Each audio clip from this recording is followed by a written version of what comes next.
Hi friends, my name is Maggie and I'm really excited to do children's worship with you this morning. Last week we learned about Moses and the Ten Commandments, and today we're going to read about a woman who was known as a sinner. So let's read our story. The story is called Washed with Tears. One night, Jesus went to dinner at an important leader's house. The important leader invited his important friends. They were all just sitting down to eat when a woman walked in. She was not invited, but everybody knew who she was. "Who does she think she is?" the guests whispered. "How dare she?" The woman was a big sinner, and everybody knew it. Well, it was easy to see. After all, she had broken the rules and done bad things. The woman walked straight up to Jesus.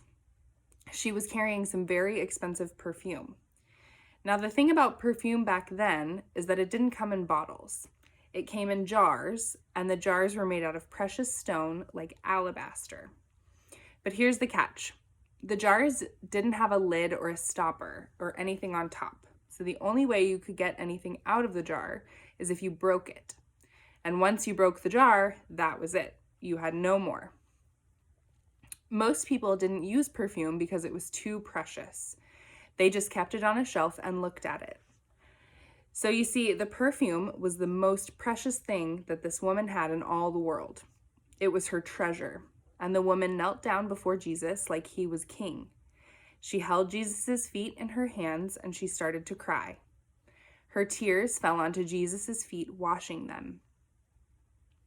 She kissed his feet and dried them with her long dark hair, and then she did something very strange. She broke the jar and poured the perfume all over his feet.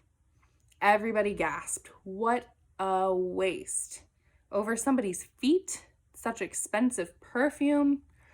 It smelled like lilies in a summer field. Jesus looked at the woman and smiled at her. What she had done was the most wonderful thing. Just as Samuel had anointed David, God's true king, all those years before, so this woman had anointed Jesus, not with oil, but with her tears. The important people were mad. They thought that Jesus should not be kind to this woman because the woman is a sinner. They grumbled, "We're the good ones." And it's true, they did look good from the outside. After all, they were keeping all the rules. But Jesus could see inside of people. And inside their hearts, Jesus saw that they did not love God or other people. They were running away from God. They thought that they didn't need a rescuer. They thought they were good enough because they kept all the rules. But sin had stopped their hearts from working properly, and their hearts were hard and cold. "This woman knows she is a sinner," Jesus told them. "She knows she'll never be good enough. She knows that she needs me to rescue her. That's why she loves me so much. You look down on this woman because you don't look up to God. She is sinful on the outside, but you are sinful on the inside." The important people shook with anger. Jesus turned to the woman and he smiled and said, "Your sins are forgiven. You trusted me and God has rescued you." "Who does Jesus think he is?" the important people whispered. "Only God can forgive sins." They didn't believe that Jesus was God's son. The more Jesus loved people and helped them, the more the important people and leaders hated him. They were afraid people would follow Jesus instead of them, and they were jealous and angry enough to kill Jesus. We are all sinners, and we need God to forgive us.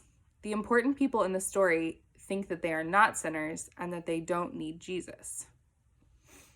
The woman in the story knows that she's a sinner, and because she knows that Jesus forgives her sins, she loves Jesus and she gives him her treasure.